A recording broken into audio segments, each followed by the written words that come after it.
आता आपल्याला कर्जमाफी दिली, सरकारचं काम चालू आहे, सरकारला कर्जमाफी द्यायची आणि कोणी किती आंदोलन केले, मी थोडं स्पष्ट बोलते, तरी सरकार कधीच कुणाला क्रेडिट नाही देत.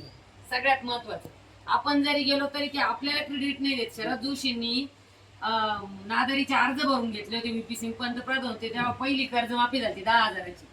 कधी कोणी बॅनर कोणी लावले? विरोधी पक्षांनी लावले आणि जे सत्तेत होते त्यांनी लावले.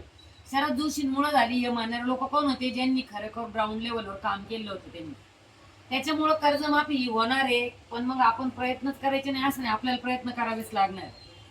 आपल्याला सरकारवर दबाव आणावा लागतो आणि सगळे मिळून आणावं लागणार.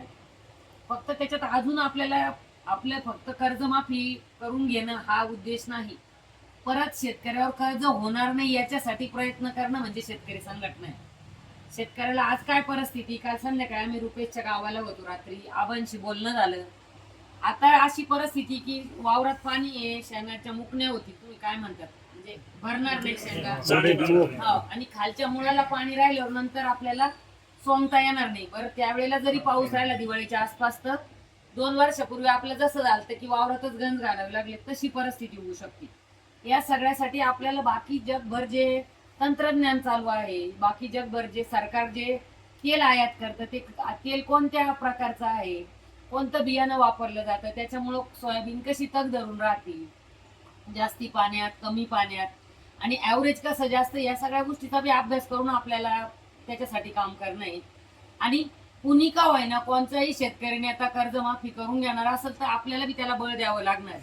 भले तो कशा पद्धतीने जातो त्याच्या पद्धतीने. आता बच्चू कडूच आपला विषय झाला, त्या दिवशी बच्चू कडूंनी मिटिंगला बोललो होतो अध्यक्षांना, कारण की नाही नाही नाही म्हणजे आपलं कधी कुणाशी नाही. शरद जोशी काय म्हणायचे, पार पाकिस्तानचा जरी एखादा माणूस शेतीमालाला जास्त भाव देत असेल आणि इथले शेतकरी फाशी घेत असेल तर आपण तिथलं नागरिकत्व घ्यावं. म्हणजे गडचिरोलीमध्ये कोणत्याही संघटनेचा कोणत्याही पक्षाचा माणूस जाऊ द्या, म्हणजे शरद जोशींवर आपल्याला तेवढं हे, तिथं तुम्ही कोणत्या बी पक्षाचे बॅनर लावा, तुमचे बॅनर फाडून टाकतात. पण शेतकरी संघटनेचे बॅनर कधीच नाही फाडत. नक्षलवादी का? की त्या नक्षलवाद्यांनी एकदा आमच्या तालुका अध्यक्ष होता त्याला चिठ्ठी पाठवली, कोणीतरी सांगितलं असं नाही सरकारचं काम करते. आता त्या बिचारांना काय माहित, ते तिथं गेल्यावर एका झाडाच्या आडून ते बोलत होते तेव्हा त्यांनी विचारलं किसका काम करते हो? ते म्हणले सरकार हमारी खेती का उपज है उसको दाम नहीं देते, सरकार के जो कायदे है उसकी वजह से हमें नुकसान होता है, इसीलिए हमारे एक शरद जोशी है वो ऐसे बिल्ला लगाते वो काम करते. तेव्हापासून आजपर्यंत आम्ही निम्म्या रात्री जाऊ दे कधी गोळीबार नाही हो. शेतकरी संघटनेचा माणूस तिकडे नक्षलवादी एरियात जाऊ दे आणि बिल्ला पाहिला ना, ते लोक सुद्धा मदत करतात. म्हणजे माणूस ज्या वेळेला आपल्याला सरळ हाताने एखादी गोष्ट भेटत नाही त्यावेळेला तसं वागतो.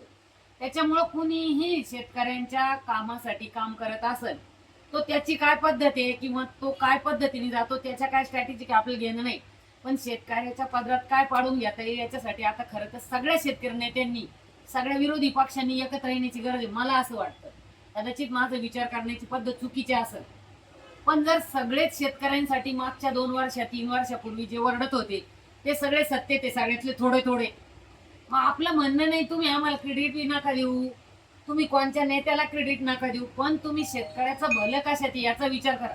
मी काय म्हणते, मरूस तर आपण मरेपर्यंत नरेंद्र मोदी पंतप्रधान राहू दे, आपल्यापेक्षा जास्त दिवस जगू दे, आपल्या काय त्याचा भावबंदकीचा वाद नाही. फक्त ज्यांनी ज्यांनी शेतकऱ्याचं वाटोळं केलं ना तो सत्तेत नसावा एवढीच आपली स्ट्रॅटेजी. मग त्याच्यात बाकी तंत्रज्ञानाचं स्वातंत्र्य, बाजारपेठेचं, नुसती कर्जमाफी करून प्रश्न सुटणार नाही.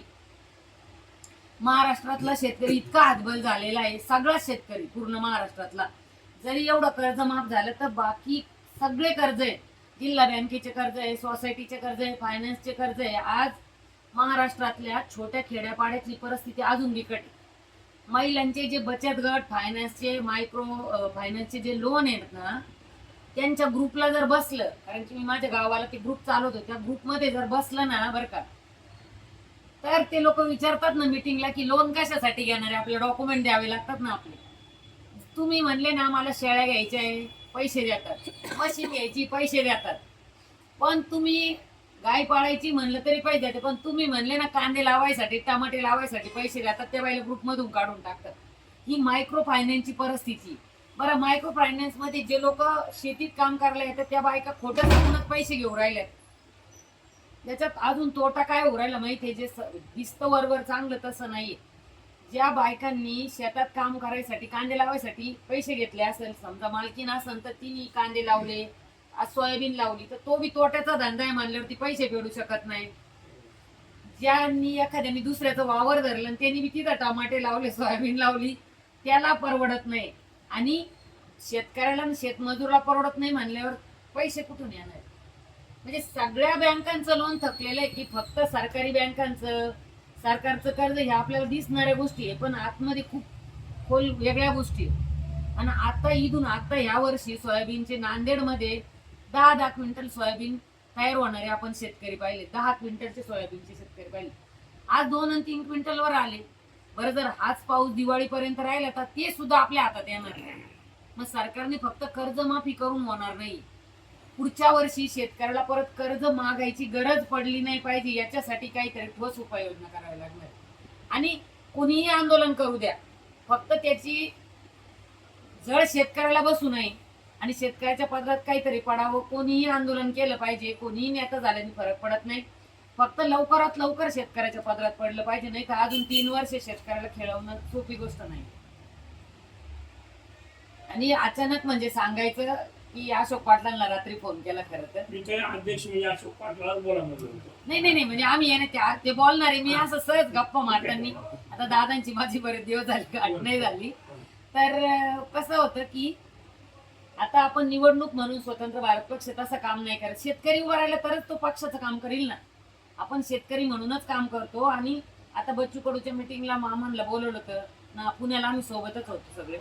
औरंगाबादला मिटिंग झाली आणि सगळे शेतकरी मिळून सरकारवर दबाव आणावा असं एक स्ट्रॅटेजी चालू आहे. काय होईल त्यांनी एक कमिटी नेमली वाटतं, ती परदेशी म्हणून त्यांचे सेक्रेटरी होते मुख्यमंत्रीची, त्यांची कमिटी काम करते म्हणली. आता त्याच्यात त्यांनी काय ठरवलं, त्यांच्यात पण 3 मुख्यमंत्री, तिघांचे 3 वेगवेगळे चालू आहेत डायलॉग. तुमचं आजचं काय